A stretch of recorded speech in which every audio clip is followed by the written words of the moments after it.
बिस्मिल्लाहिर्रहमानिर्रहीम। आज तक के मुअज़्ज़ज़ नाज़रीन अस्सलामु अलैकुम। अब किस नंबर 389 मुलाहिज़ा फरमाएं। अगर किसी चीज़ के आसानी से हासिल होने के आसार पैदा हो जाएं तो इंसान को यकीन नहीं आता, ये कानूनी सी लगती है। मैं तसव्वुर भी नहीं कर सकता था कि रब्बी इतनी शराफत से साइल को मेरे हवाले कर देगा। उसके पीछे उसकी यकीनन कोई चालाकी छुपी हुई थी। उसकी अय्यारी और मकारी को मुझसे ज़्यादा भला और कौन जान सकता था। उसके बावजूद भी मैंने रिस्क लेते हुए रेस्टोरेंट जाने का फैसला कर लिया। साहिल का मामला यह ऐसा था कि मैं किसी रिस्क को खातर में नहीं ला सकता था। इस बात के कभी इम्कानात थे कि ये दावत रब्बी ने मुझे घेरने के लिए दी थी। वो इतना सीधा नहीं था कि इस एहतमाम के साथ मुझे साहिल से मिलवा देता। बहरहाल एक चालबाज को किसी चालबाजी ही से शिकस्त दी जा सकती थी। मुझे हर सूरत रेस्टोरेंट पहुंचना था और मजबूत प्लानिंग के साथ पहुंचना था। नाश्ते के बाद वसीम ने धंधे पर निकलने से इनकार कर दिया। आज का दिन तुम्हारे नाम है वैदान, उसने खुलूस दिल से कहा। मैं न्यूयॉर्क में टैक्सी चलाने वालों के मसाइल से बाखूबी आगाह था। एक दिन अगर उनका पहिया रुक जाता तो अच्छा भला नुकसान हो जाता। मैंने उसके इशार से मुतासर होते हुए कहा, मैं तुम्हारे जज्बात को महसूस कर रहा हूँ वसीम। तुम ख्वाह मुख्वाह अपना नुकसान क्यों करते हो? तुम हस्बे मामूल अपने काम पर निकलो। ये नहीं हो सकता, वो कतियत से बोला। एक दिन मेडिलियन खड़ी रहेगी तो कोई क़यामत नहीं आ जाएगी। आज तो वैसे भी छुट्टी का दिन है तो ऐसे भी ऐसे ही सही। जब वो अपने इरादे से बाज ना आया तो मैं उसे अपने साथ लेकर विंगिंग के पास पहुंच गया। वसीम की कैब को हमने एहतियातन शुगर हिल में छोड़ दिया था। इस टैक्सी के रात से सिर्फ साइमन ही आगाह था और वह दरियाए हार्लम में अब्दी सुकून इख्तियार कर चुका था। बहरहाल कम अज कम एक दिन की एहतियात तो जरूरी थी। वसीम ने उस दिन टैक्सी ना निकालने का फैसला करके अकलमंदी का सबूत दिया था। हम एक टैक्सी पकड़कर विंगिंग के घर पहुंच गए। रस्मी एक्सरे के बाद हिंग मुझे एक अलहदा कमरे में ले गया। उसका अंदाज किसी बड़ी गड़बड़ की निशानदेही कर रहा था। मैं समझा शायद शेवी वाले मामले में कोई पेचीदगी पैदा हो गई है। तन्हाई मैसर आते ही मैंने उससे सवाल किया, मिस्टर रिंग, तुमने शेवी की चोरी से मुतल्लक रिपोर्ट दर्ज करवा दी? उसने इस बात में सारी लाया और बोला, सब निमट गया, वो कोई मसला नहीं है। फिर क्या मसला है? तुम इस कदर परेशान क्यों दिखाई दे रहे हो? उसने मुतज़ब्ज़ब नजर से मुझे देखा और तामिल करते हुए बोला, तुम्हारे लिए एक बुरी खबर है। मैं समझा शायद वो राकील के बारे में कोई इंकशाफ करने वाला है। वैसे मैंने अभी तक उसे राकील की मौत के बारे में कुछ नहीं बताया था। इसका मौका ही नहीं मिल सका था। कैसी बुरी खबर? मैंने चौंक कर उसे देखा। वो भूजल आवाज में बोला, सांग फू गुजर गए। मेरे ज़हन को एक झटका सा लगा और मैंने तेज आवाज में दरियाफ्त किया, कब? आज सुबह ही तो मेरी उनसे बात हुई है, लगभग 5 बजे। अभी थोड़ी देर पहले सीटल से चाऊ लियान का फोन आया था। मिस्टर रिंग ने बताया, सांग फू की मौत आज सुबह 6 बजे वाक़ हुई है। ओह, मैं एक थकी हुई सांस खारिज करके रह गया। चाउलियान वही मेकअप एक्सपर्ट था जिसने मुझे कई मुफीद टिप्स दी। हिंग ने कहा मैं सीटल जाने का इरादा कर रहा था, लेकिन चाउलियान ने वादे अल्फाज में मुझे मना कर दिया। उसने बताया कि मोहतरम सांगफू ने आखिरी लम्हात में वो हदायत की थी कि सीटल में भीड़ लगाने की जरूरत नहीं है, सब काम अपनी अपनी जगह पर जारी रखे जाएं। हत्ता के डॉक्टर मोंग को भी वापस आने से रोक दिया गया है। मैंने चौंक कर विंगिंग को देखा, तुम डॉक्टर मोंग रिफोशियस के मिशन से वाकिफ हो? उसने बड़े रसान से इस बात में सारी लाया और कहा, मैं तो तुम्हारे बारे में भी अब जानने लगा हूँ। गुज़िश्ता रात मोहतरम सांगफू ने मुझसे राब्ता करके तुम दोनों के लिए खुसूसी हिदायत की थी और ये तक बता दिया था कि डिसिल्वा और गार्शिया के बेस में तुम लोग वैदान और राकील हो। मुझे हर मुमकिन और हर सूरत तुम्हारी मदद करना है। तुम सांगफू के किसी नायत ही अहम मिशन पर हो। एक लम्हे को रुककर उसने इजाफा करते हुए बताया, मोहतरम सांगफू तुम दोनों के लिए यहाँ आसानियां चाहते हैं। मैंने अपने तौर पर सोचा है तुम्हारे तमाम क्रेडिट कार्ड भी स्मार्ट कार्ड में तब्दील करवा दूं। स्मार्ट कार्ड को तुम एक बटवा समझ लो। इस एक कार्ड के जरिए तुम अपने तमाम पिन कोड्स को इस्तेमाल कर सकोगे। मैंने सरे दस्तों से क्रेडिट कार्ड के बारे में कुछ ना बताया और खामोश रहकर मैं गहरी सोच में डूब गया। हिंग की बात से अंदाजा हुआ सांगफू को अपनी रुख स्थिति का यकीन हो गया था, इसलिए उसने हिंग को हमारी हकीकत से आगाह कर दिया था। वैसे तो वो मुझसे भी बड़े वाशगाफ अल्फाज में कह चुका था कि वो जिंदगी का सफर पूरा कर चुका है, पता नहीं कब ये चिराग बुझ जाए। उसने अपने दूसरे जन्म में मुझसे तिब्बत में मिलने की पेश गोई भी की थी कि वो मुझे सांगफू नामी 4 साल के खूबसूरत बच्चे के रूप में मिलेगा और ये दावा भी था कि मैं उसे देखते ही पहचान लूंगा।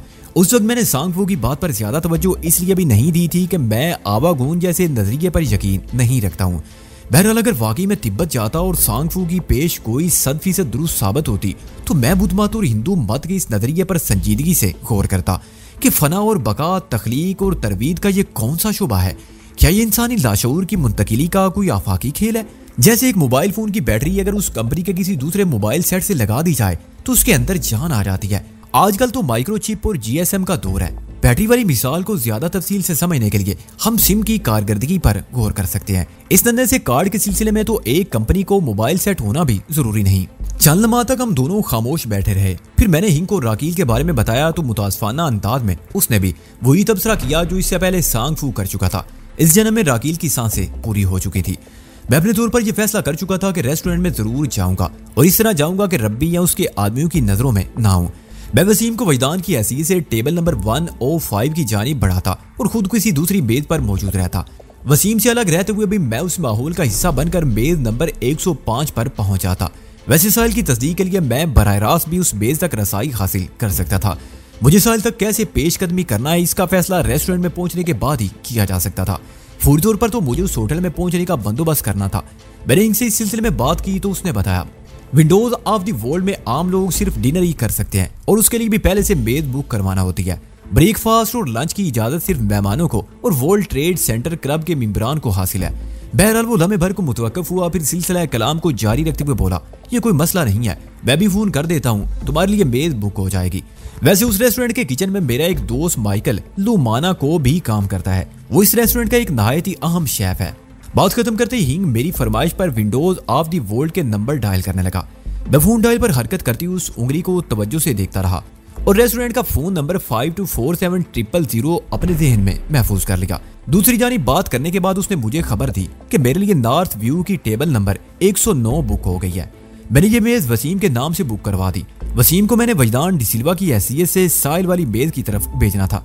इस तब्दीली के लिए हम दोनों को अपने चेहरों पर थोड़ा काम करना था और ये कोई परेशानी वाली बात नहीं थी।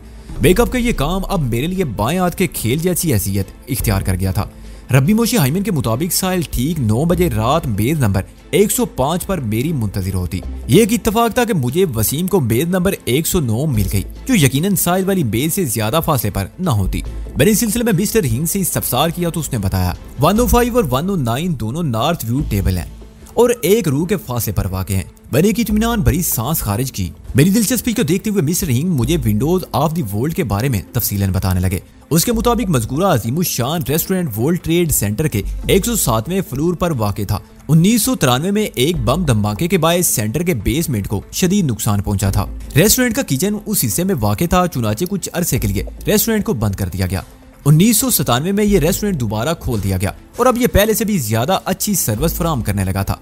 एक टावर की छत पर ऑब्जर्वेशन डेक भी बना हुआ है। इस मुशाहिदे गाह से मखसूस दूरबीन की मदद से मीलों लगभग 80 किलोमीटर दूर तक का हसीन नजारा किया जा सकता था। अगर आपको नॉर्थ व्यू टेबल मिल गई तो इस मिड टाउन मैनहट्टन के रोशन चमकते दमकते स्काई स्क्रैपर्स, सेंट्रल पार्क, हिडसन और रिवर और 4 वाशिंगटन ब्रिज का नजारा कर सकते हैं। ईस्ट व्यू टेबल से कमोबेश 20 किलोमीटर नीचे east river, Manhattan bridge, Brooklyn bridge और वेलमेर ब्रिज की खूबसूरती से लुत्फानंदोज हुआ जा सकता है। मगर ये तमाम तर सकता है आजकल सकता था में बदल चुका है। जब बांसी नापेद हो जाए तो फिर बांसुरी क्यों कर बजेगी। ये रेस्टोरेंट 1997 में जब दोबारा खुला तो लोग इसे विंडोज ऑन द वर्ल्ड के नाम से याद करने लगे, मगर बाद अब भी इसे विंडोज ऑफ द वर्ल्ड ही कहते थे। फिर 9/11 के बाद ये ऑन ऑफ का टंटा भी निकल गया। खुदा से डरना चाहिए और हर वक्त ज़हन में ये रखना चाहिए कि मीटे नामियों के निशान कैसे कैसे। मिस्टर हिंग मेरा राजदार बन गया था, लिहाजा मैंने उसे अपने मिशन और ताज़ा तरीन हालात के बारे में मुख्तसरन बता दिया। वो सांगफू का काबिल एतमाद बंदा था, लिहाजा उस पर भरोसा किया जा सकता था। उसने मुझे मशवरा दिया कि मोबाइल फोन को सिर्फ रब्बी या उसके आदमियों से राब्ते के लिए इस्तेमाल करूं, वरना पोस्ट पेड लाइन का जब बिल जारी होगा तो रब्बी को पता चल जाएगा कि न्यूयॉर्क में मैं किस किस शख्स से राब्ते में हूँ। मैंने उसे बताया कि मैं इस सेल फोन से सांगफू से बात कर चुका हूँ। उसने कहा जो वक्त गुजर गया उसे वापस नहीं लाया जा सकता, आइंदा के लिए मोहतात रहना। उसका मशवरा इंतहाई माकूल था, लिहाजा मैंने उसे ज़हन नशीन कर लिया। फिर कहा मुझे कुछ रकम की भी जरूरत होगी, आज छुट्टी का दिन है इसलिए तमाम बैंक बंद है। उसने कुछ सोचते हुए कहा बहरहाल मैं डेबिट कार्ड ATM इस्तेमाल करके $10,000 तक का बंदोबस्त कर सकता हूँ। मैंने मुतमईन लहजे में कहा बस इतनी सी रकम काफी है, काम चल जाएगा। तुम्हारी पूरी कहानी के पेश नजर मैं इस नतीजे पर पहुंचा हूँ कि तुम अब डिसिल्वा के बेस में रहो या वैदान की हैसियत से घूमो फिरो, इससे कोई फर्क नहीं पड़ता। तुमने जिन दुश्मनों की खातिर अपना हुलिया तब्दील किया था वो तुम्हारी शख्सियत से पूरी तरह वाकिफ है। तुम कहो तो मैं तुम्हारे लिए नए क्रेडिट कार्ड भी बनवा देता हूँ। कार्ड के बारे में हम बाद में बात करेंगे, मैंने सरसरी अंदाज में कहा। पहले जरा मैं आज के मिशन से निमट आऊं। मिस्टर रिंग ने मुझसे ज्यादा बहस नहीं की। मैंने उसे अपने और वसीम के हुलियों में तब्दीली से मुतल्लक आगाह कर दिया। उसने कहा यह कोई मसला नहीं है, मैं वसीम को लगभग डिसिल्वा और तुम्हें जो कहोगे बना दूंगा। मैंने उसे अपनी मेकअप में महारत के बारे में बताया तो वो खुश हो गया। वैदान सांगफू जैसे शख्स ने अगर तुम्हारी तारीफ की है तो ये कोई आम बात नहीं हो सकती। तुम्हें मेकअप के सिलसिले में जो भी सामान दरकार हो मैं मुहैया कर दूंगा और रकम का बंदोबस्त करने मैं भी जा रहा हूँ। उसके बाद वो मुझे और वसीम को अपने घर में छोड़कर बाहर निकल गया। मैंने दरअसल वो रकम वसीम के लिए मंगवाई थी। मैं मज़कूरा $10,000 को वसीम के अकाउंट में डलवाना चाहता था। मैंने फैसला किया था आइंदा चंद रोज में वसीम के साथ ही रहूंगा। विंगिंग से बार बार मिलना उसके लिए खतरनाक भी साबित हो सकता था। वसीम मेरा हम वतन और जीदार बंदा था। मैंने 19 वाशिंगटन हाउसेज स्क्वायर में उसकी कारकर्दगी को इत्मीनान बख्श पाया था। इलाहाबाद उसके फ्लैट में फिलहाल मेरे लिए अच्छी खासी गुंजाइश भी थी। नवीद के लौटने में अभी काफी दिन बाकी थे। वैसे भी हार्लम का इलाका मेरे लिए ज्यादा महफूज था। रबिया उसके गुमाश्तों का भूल कर भी उस तरफ ध्यान नहीं जा सकता था। वो लोग सोच भी नहीं सकते थे कि मैं शुगर हिल के इलाके हार्लम में कहीं छुपा बैठा हूँ। हिंग के जाने के बाद मैं वसीम से बातें करने लगा। हम दोनों ने एक दूसरे को खुद से मुतारफ कराया। वसीम एक बाएतमाद लड़का था। मेरे बाद नहायत ही हसास पहलुओं को छोड़कर अपने बारे में उसे सब कुछ बता दिया। वो मेरी मुबैना सलाहियतों से बहुत मुतासर हुआ और भर्राई हुई आवाज में बोला, यार वैदान, मुझे भी इस जंगी फन का बहुत शौक था, मगर ये शौक इब्तदाई मरहले ही में दम तोड़ गया। वो इतना कहकर खामोश हो गया। मैंने महसूस किया वो खासा अफसुर्दा हो गया था। मैंने कहा, इंसान का शौक कभी दम नहीं तोड़ता, यह आखिरी सांस तक जारी रहता है और इंसान के साथ ही कब्र में उतरता है। तुम्हारी उदासी को देखकर लगता है तुम्हारे साथ कोई बड़ी ट्रेजेडी हो चुकी है। तुम ठीक कहते हो यार। वो एक तवील सांस लेकर रह गया। मैंने संजीदगी से पूछा, कोई लड़की वगैरह का चक्कर था? उसने मुतामलाना अंदाज में मुझे देखा और बोला, हाँ ये भी था, वो भी था। मैंने उसी के अदा करदा अल्फाज को दोहराया और बदस्तूर उसकी आंखों में देखते हुए कहा, इसका मतलब है तुमने एक से ज्यादा चक्कर चला रखे हैं? नहीं यार, अब तो सब चक्कर खत्म हो गए। वो जल्दी से बोला, हाँ तो मैं तुम्हें अपने शौक के बारे में बता रहा था। इस शौक के दम तोड़ने में किसी लड़की का हाथ नहीं, बल्कि सबसे बड़ी वजह मेरे इंस्ट्रक्टर थे। मैंने वाज़ेह तौर पर महसूस किया कि वो लड़की वाले मौजू से कन्नी काट रहा था। मैंने सोचा मैं किसी वक्त इस सिलसिले में उसे घेरूंगा। अब मैं दोबारा उसकी जानिब मुतवज्जो हो गया। इंस्ट्रक्टर? मैंने हैरत से उसे देखा। उन्होंने तुम्हें सिखाने से इनकार कर दिया था? इनकार तो नहीं किया, मगर सिखाया भी नहीं। तुम एक उलझी हुई बात कर रहे हो वसीम। मैंने सवालिया नजर से उसे देखा।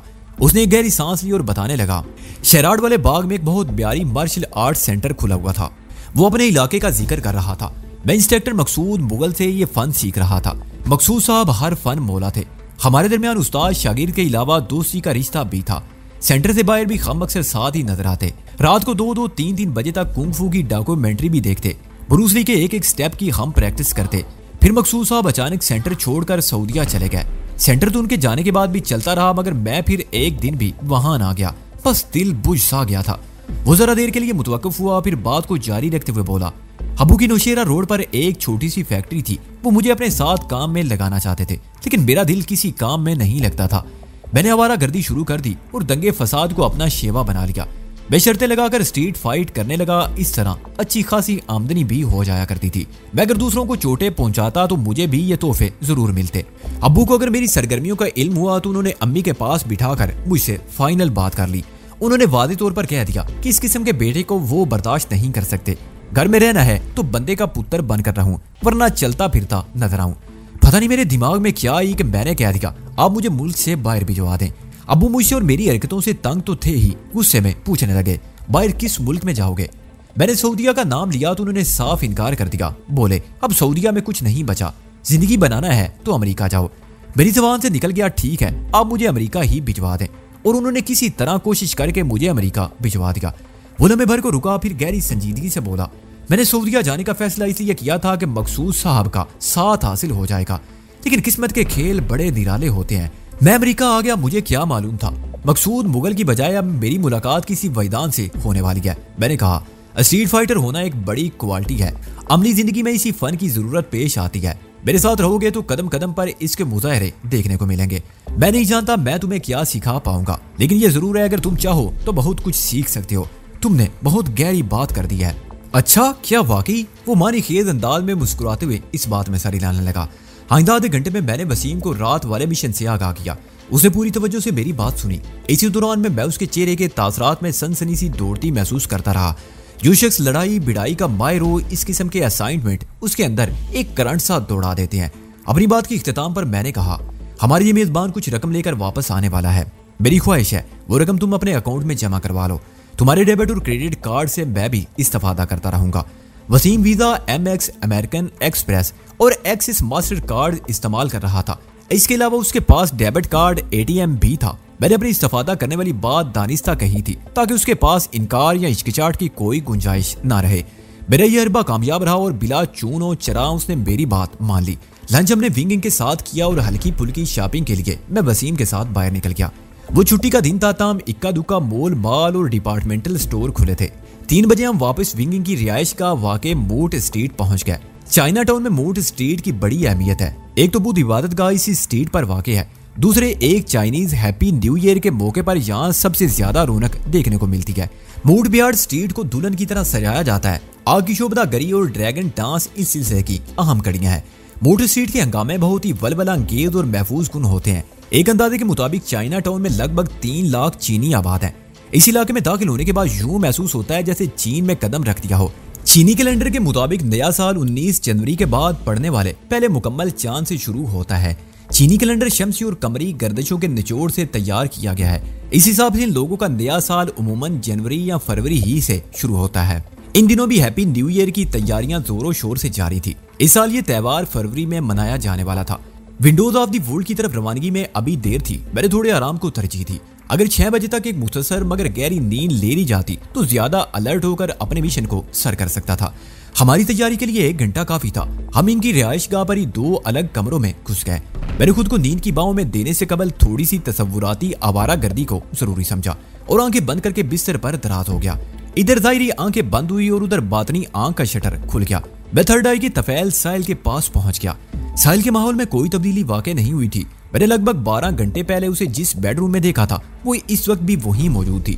फर्क सिर्फ इतना था कि सुबह के 3 बजे वो गहरी नींद में मुझे नजर आई और अब दोपहर 3 बजे वो पूरी तरह बेदार थी। मैं बड़ी नमाक से उसका जायजा लेने लगा। वो बिस्तर पर चित लेटी छत को देख रही थी। इस बेडरूम की एक एक शय को मैंने जहन में कुंदा कर रखा था।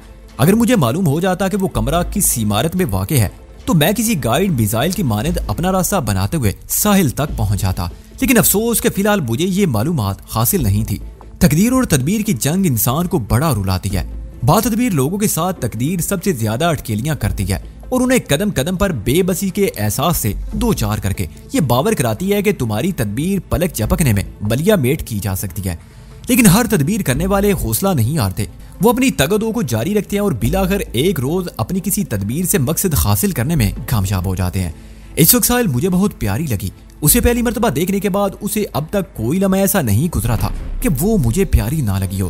लेकिन वो मेरी दस्तरस में थी, अब मुझसे दूर हो गई थी। जिस शय का उसूल मुश्किल हो जाए वो ज्यादा पुरकशिश हो जाती है। हालात की सितम ज़रीफी ने एक तवील अरसे से साहिल को मुझसे जुदा कर रखा था। वक्त के साथ साथ जुदा करने वाले हाथ बदलते रहते हैं, लेकिन मेरी तकलीफ वहीं की वहीं थी। दर्द जुदाई और करबे फराक बढ़ता चला गया। चौधरी नवाज अली 2 टके का गुंडा था। साहिल जब तक उसकी तहवील में रही वो मेरी नजर से ओझल रही। फिर शोएब गोरी विलन बनकर सामने आया। मैं ये तो जान गया था गोरी यहूदी लाबी का आलाकार है और उनके वफाद के लिए पाकिस्तान खुसूसन कराची में काम कर रहा है। लेकिन मुझे ये मालूम नहीं था वो साहिल को पकड़कर यहूदियों अपने खुद मुंतखब करदा बापों के हवाले करना चाहता था। और अब ये बराह रास्त यहूदी लाबी से मेरी ठन गई थी। रब्बी मोशी हाइमन किसी मामूली शख्स का नाम नहीं था। मैं उस गैर मामूली शख्स के इशार को तोड़कर उस पर साबित कर चुका था कि वो भी मुझे कोई चलता फिरता नौजवान ना समझे। मैं उसके लिए लोहे का चना साबित होऊंगा। मैंने महसूस किया कि मैं रब्बी के बारे में सोचते हुए खासा तलख हो गया था।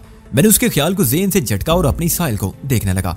मैं काफी देर तक इस इंतजार में रहा कि वो बिस्तर से उठकर चले और चलकर कमरे से बाहर निकले, या फिर उसको देखने के लिए कोई कमरे के अंदर दाखिल होता तो मेरी सरगर्मी की राह खुले। लेकिन मेरी ख्वाहिश पूरी ना हुई। मैं इस सोच के 7 साल के माहौल से निकल आया कि रात 9 बजे विंडोज ऑफ द वर्ल्ड में उससे मुलाकात होने वाली है। वैसे एक बात का मुझे इत्मीनान था और वो ये कि साहिल की सेहत और तबीयत मुझे पहले से काफी बेहतर महसूस हो रही थी। गोया रब्बी उसका खासा ख्याल रख रहा था। मैं थोड़ी देर तक चुपचाप लेटा रहा, फिर रब्बी के चुटकी लेने के लिए तीसरी आंख को जहमत दी। गुज़िश्ता की तरह इस बार भी मुझे नाकामी का सामना हुआ। दूसरी कोशिश के तौर पर मैंने बर्नार्ड ल्यू की जानिब छलांग लगाई। इस मर्तबा भी मैं अपना हदफ हासिल ना कर सका। तीसरी ट्राई मैंने उस आफतजादे पर मारी जो रब्बी के किसी चमत्कार के तफैल कराची से न्यूयॉर्क पहुंचा था, और मैंने बर्नार्ड ल्यू के तबस से उसे ईस्ट बासट स्ट्रीट वाले साइना गाग में देखा था। वो बराह रास्त मेरी रसाई में नहीं था। बाद रब्बी ने लीव को भी किसी ऐसे अमल से गुजारा कि वो भी मेरी पहुंच में। इस दफा भी मैं नकली वजदान का सुराग ना पा सका। बर्नार्ड ल्यू और नकली वजदान रब्बी के जेरे असर था। पता नहीं उन्हें किस मकसद के लिए इस्तेमाल करना चाहता था। मैं इस बार भी नाकाम होकर वापस लौट आया। मैंने गुज़िश्ता रोज रात 8 बजे साइना गाग में लीव के तबस से रब्बी को देखा था। फिर 14 घंटे बाद आज सुबह 2 बजे सेल पर मेरी उससे बात हुई थी और उसने बताया कि इसराइल में है। मैं नहीं जानता था अमेरिका से 14 घंटे में इसराइल पहुंचा जा सकता था या नहीं। रब्बी की मकारी मुझ पर खुल चुकी थी और वो मेरी निगाह में एक नाकाबिले एतबार शख्स ठहर चुका था। लिहाजा मैं उसके इसराइल में होने या ना होने के बारे में वसूख से कुछ नहीं कह सकता था। और अब इन तीनों को देखे कमोबेश 19 घंटे बीत चुके थे। मुझे एक शरारत सूझी और मैंने सेल से लियू को कॉल की। लियू का सेल नंबर मेरे पास मौजूद था। वो मेरे तसव्वुर में नहीं आ रहा था, लेकिन इस वास्ते से मैं उससे बात तो कर सकता था। मेरी ये कोशिश भी नाकाम रही। बर्नार्ड लियू का सेल ऑफ था। इस बात की कोई गारंटी नहीं थी कि मज़कूरा सेल अब उसके इस्तेमाल में था भी या नहीं। रब्बी की पूरी इसरार सरगर्मियों से तो यही जवाब सामने आता था, नहीं। मैंने अपने दिमाग को हिदायत की कि मैं शाम 6 बजे तक नहायत ही पुरसुकून, मीठी और गहरी नींद सोऊंगा। लेकिन इसी दौरान में अगर इस सकामत गाह पर कोई गैर मामूली वाकया पेश आने के आसार उभरे तो वक्त मुकर्रर से पहले ही मेरी आंख खुल जाएगी। इस हिदायत की तकमील के चंद सेकंड बाद मैं नींद की गुदाज बाहों के रेशमी शिकंजे में गिरफ्तार हो चुका था। इस शिकंजे से मेरी रिहाई का इम्तिजाज झलकता था। ठीक 8 बजे हम चाइना टाउन से निकल आए। मैं वसीम के साथ येलो मेडेलिन की अकबी निशिस्त पर बराजमान था। मेरे और वसीम के कद काठ में ज्यादा फर्क नहीं था। वसीम के चेहरे पर हल्का फुल्का मेकअप करके उसे डिसिल्वा के बेस में या फिर किसी और ही रंग में, और ये आज़ादी मेरे हक में जाती थी कि मैंने वसीम को डिसिल्वा से करीब तर करने की कोशिश की थी। रब्बी ने ऐसी कोई शर्त नहीं लगाई थी कि मुझे वजदान के रूप में वहां पहुंचना है या डिसिल्वा के तौर पर टेबल नंबर 105 पर पहुंचना था, और मैं खुद टेबल नंबर 1 और 9 पर रहकर उधर का जायजा लेने का इरादा रखता था। मैंने अपने हुलिये में कुछ इस नोयत की तब्दीली की थी कि मैं वजदान रहा था और ना ही डिसिल्वा। बहरहाल मेरा नाम वसीम था। रब्बी अगर मुझे छापना चाहता तो उसके लिए इतना ही काफी था कि टेबल नंबर 1 और 5 वाले बंदे पर हाथ डाल देता। प्रोग्राम के मुताबिक वजदान को यानी मुझे उस मेज तक पहुंचना था। सफर के दौरान में हमारे दरमियान बातचीत जारी रही। ड्राइवर हमारी गुफ्तगू का एक लफ्ज नहीं सुन सकता था क्योंकि दोनों पार्टियों के बीच शीशे की दीवार हायल थी। टैक्सी डिपार्टमेंट का ये इंतजाम काबिले तारीफ था। हम लीथम स्क्वायर पर पहुंचे, फिर पार्क रू पर सफर करते हुए पीस यूनिवर्सिटी के करीब से गुजरे और सेनेट पाल से येलो कैब फिल्टन स्ट्रीट में दाखिल हो गई। मज़कूरा स्ट्रीट आगे जाकर चर्च स्ट्रीट से मिल गई थी। वर्ल्ड ट्रेड सेंटर दरहकीकत 4 स्ट्रीट्स के अंदर बंद था। ट्विन टावर ने अच्छी खासी जगह घेर रखी थी। लोकेशन के एतबार से नॉर्थ टावर बिल्डिंग और south tower building church street पर लिबर्टी स्ट्रीट और वीदे स्ट्रीट के दरमियान इस्तादा थे। वेस्ट स्ट्रीट हकम में थी। शीशे और फुलाद से बने 110 मंजिला सेंटर में 50,000 से ज्यादा अफराद काम करते थे। चर्च स्ट्रीट के आगाज पर हमने येलो कैब को छोड़ दिया और एक शानदार काफी हाउस में आ बैठे। इस वक्त रात के 8:25 हुए थे। मैं चंद मिनट यहाँ रुककर आइंदा के लिए लाए अमल तरतीब देना चाहता था। काफी हाउस के अंदर सुकून ही सुकून था। सोच विचार के लिए ये खासा साजगार माहौल था। हमने काफी का ऑर्डर दिया और वसीम को चंद लम्हात तक खामोश रहने का इशारा करके मैंने आंखें बंद कर ली। 9 बजने में सिर्फ 35 मिनट बाकी थे। मैं कोई कदम उठाने से कबल साहिल की ताज़ा तरीन पोजीशन के बारे में जानना चाहता था। मैं आज विंडोज ऑफ द वर्ल्ड में जिस हस्ती के साथ डिनर करने वाला था उसकी खबर गिरी बहुत जरूरी थी। मैंने उसी हस्ती के अनमिट खालो खत को तीसरी आंख के सामने उभारा। दूसरे ही लम्हे मैं अपने साहिल से जा लगा और ये देखकर मेरी हैरत की इंतहा ना रही कि साहिल हनूज उसी बेडरूम में बिस्तर पर खामोश लेटी थी। बेडरूम में उसके सिवा और कोई मौजूद नहीं था और साहिल इस वक्त जाग रही थी। रब्बी की मुशफ़्फ़काना दावत का राज फाश हो गया। इस बात में किसी शक्को शुबे की गुंजाइश बाकी ना रही कि वो साहिल का चारा लगाकर मुझे शिकार करना चाहता था। अगर साहिल को मेरे साथ डिनर करना था तो इस वक्त वो बेडरूम में लेटी क्या कर रही थी? उसे तो रेस्टोरेंट में होना चाहिए था या फिर रास्ते में। इस रुख पर सोचते हुए एक फौरी ख्याल मेरे ज़हन से गुजरा। यह भी तो हो सकता था साहिल वाला वो bedroom Windows of the world से चंद कदमों के फासले पर हो। मैंने साहिल को बेडरूम में छोड़ा और काफी हाउस में हाजिर हो गया। इस वापसी का सबब सेल की मखसूस टोन थी। मोबाइल पर किसी की कॉल आ रही थी। इसी दौरान में काफी सर्व कर दी गई। मैंने सेल को जेब से निकाला तो स्क्रीन पर RL के अल्फाज दिखाई दिए। वो रब्बी की कॉल थी जो अपने अकीदतमंदों के लिए रिस्पेक्टेड लॉर्ड की हैसियत रखता था। मैंने कॉल रिसीव करते हुए एहतराम भरे लहजे में कहा। एहतराम का इजहार भी जरूरी था। हेलो, गुड इवनिंग मेरे बच्चे, उसने मुनाफकाना मोहब्बत का इजहार करते हुए कहा। तुम इस वक्त कहाँ हो? अब तो 8:30 बजने वाले हैं। मैंने उसकी मकारी को फौरन गिरफ्त में ले लिया। मोहतरम रब्बी, आप तो इस वक्त इसराइल में हैं, क्या वहां भी 8:30 ही बजने वाले हैं? वो गड़बड़ा गया। मैंने उसके लहजे में वाज़ेह तौर पर लर्जिश महसूस की जो इस बात की निशानदेही करती थी कि उसे अपनी गलती का एहसास हो गया है। वो संभलने की कोशिश करते हुए बोला, वजदान, मैं न्यूयॉर्क के वक्त की बात कर रहा हूँ। ठीक 9 बजे तुम्हें रेस्टोरेंट में पहुंचना है ना? वो एक लम्हे को मुतवक्कफ हुआ, फिर सफाई पेश करते हुए बोला, मैं तो इस वक्त इसराइल ही में हूँ, लेकिन मुझे वहाँ की पल पल की खबर रहती है। तुम समझ रहे हो ना, मैं न्यूयॉर्क का जिक्र कर रहा हूँ। वो अपने झूठ को निभाने के लिए ये सारी लीपा पोती कर रहा था। मैं बखूबी समझ रहा था वो इस वक्त अमेरिका ही में था और ऐन मुमकिन था हमारे बहुत करीबी हो। मैंने झूठे को उसके घर की राह दिखाते हुए मुनाफिकत तमेज लहजे में कहा, मोहतरम रब्बी, मैं आपके इख्तियारात को मानता हूँ। आप दुनिया के किसी भी कोने में बैठकर जमाने भर का अहवाल जान सकते हैं। वो तो वैसे भी मैंने एक बात कह दी थी, आपने बताया कि आप इसराइल में हैं, तो फिर यही बात दुरुस्त है। वो मीठे लहजे में बोला, कोई बात नहीं, इंसान का ज़हन ख्यालात की फैक्ट्री है, इसमें तरह तरह के ख्यालात पैदा होते रहते हैं, इसमें सोचने वाले का कोई कसूर नहीं होता, सिर्फ बोलते वक्त मोहतात रहना चाहिए। बहरहाल वो लम्हे भर को रुका, फिर गहरी संजीदगी से पूछने लगा, तुम इस वक्त कहाँ हो? मुझे अपनी दुरुस्त लोकेशन से आगाह कर दो। मैंने ईंट का जवाब पत्थर से देते हुए कहा, मैं अपने ठिकाने से निकल चुका हूँ और इस वक्त एक टैक्सी में हूँ।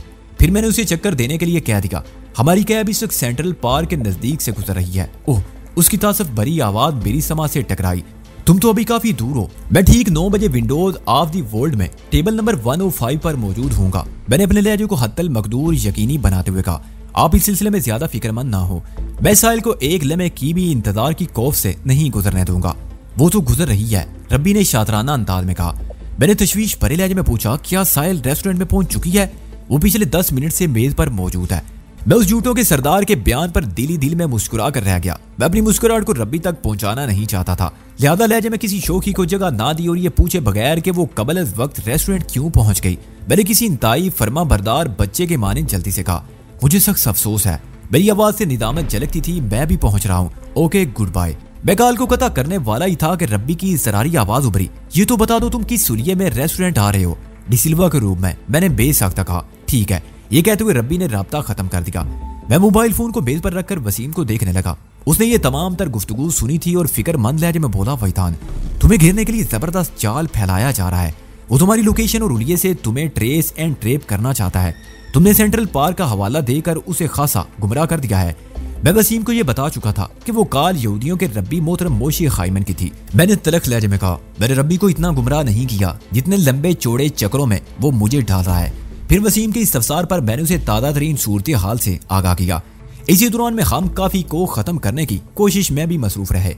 पूरी बात सुनने के बाद उसने उलझन ज़दा लहजे में कहा, मैं तुम्हारी बात पर शक नहीं कर रहा हूँ, लेकिन ये जानना चाहता हूँ तुम्हें ये कैसे पता चला कि तुम्हारी साथी साहिल रेस्टोरेंट में मौजूद नहीं और रब्बी इस सिलसिले में सरासर गलत बयानी से काम ले रहा है? वसीम की उलझन बजा और बरमहल थी। मैं अपने सोर्स के बारे में तुम्हें बाद में बताऊंगा, मैंने मसलत बड़े अंदाज में कहा। वसीम ने अक्लमंदी का सबूत दिया और इस सिलसिले में मुझे कुरीदने की कोशिश नहीं की। उसने कहा, चलो कोई बात नहीं। फिर मोबाइल फोन की जानिब इशारा करते हुए बोला, इसको फौरन ऑफ कर दो, रब्बी तुम्हारी लोकेशन जानने के लिए सख्त मुस्तरिब है। अमेरिका में मोबाइल फोन एम्स सिस्टम के तहत काम करते हैं। अभी थोड़ी देर पहले तुम्हारी उससे खासी तवील बात हुई है, उस जराये का तुम जिक्र कर चुके हो। वो नेटवर्क को हुक्म देकर कम अज कम इतना तो मालूम कर सकता है कि तुम इस वक्त कौन सा एंटीना इस्तेमाल कर रहे हो। तुम्हारे मोबाइल के सिग्नल उन्हें बता देंगे कि तुम इस वक्त न्यूयॉर्क के कौन से इलाके में मौजूद हो। मैंने जल्दी से सेल ऑफ कर दिया और कहा, ऐसा सिर्फ उस वक्त मुमकिन है जब मैं अपने सेल को इस्तेमाल कर रहा हूँ। कॉल के दौरान में यह मालूम किया जा सकता है कि मोबाइल का खामिल इस वक्त नेटवर्क का कौन सा एंटीना इस्तेमाल कर रहा है। मैं एक लम्हे को मुतवक्किफ हुआ, फिर बात जारी रखते हुए कहा, क्या सेल मसरूफ ना होने की सूरत में भी मुझे ट्रेस किया जा सकता है? नहीं, उसने कतियत से कहा, यह मुमकिन नहीं, लेकिन सेल को ऑफ रखना अक्लमंदी होगी। तुम किसी को फोन करो या ना करो, कोई तुमसे राब्ता कर सकता है। रब्बी जैसे वसी ज़राए के मालिक शख्स ने नेटवर्क वालों के नाक में दम कर रखा होगा, वो इस वक्त हाई अलर्ट होंगे। इधर तुम्हारा मोबाइल नेटवर्क से जुड़ा, उधर वो ये जानने में कामयाब हो गए कि सेल तक किस इलाके के एंटीना से सिग्नल्स पहुंच रहे हैं। वो थोड़ी देर को रुका, फिर इजाफा करते हुए बोला, अगर बाकी तुम्हारा दुश्मन रब्बी इस वक्त नेटवर्क को अपने इशारों पर निशार है तो तुम्हारे ये झूठ भी उस पर खुल चुका होगा कि तुम सेंट्रल पार्क के इर्द गिर्द हो। सेंट्रल पार्क और चर्च स्ट्रीट के दरमियान अच्छा खासा फासला है और इस अच्छे खासे फासले में कई एंटीना नस्ब है। वसीम की तशवीश बजा थी। मैंने कहा, इसका मतलब है रब्बी ये जान चुका है कि इस वक्त हम किस इलाके में हैं, इसलिए हमें फौरन यहाँ से उठ जाना चाहिए। वो अपने घेरे को तंग करते हुए इस काफी हाउस तक रसाई हासिल कर सकता है।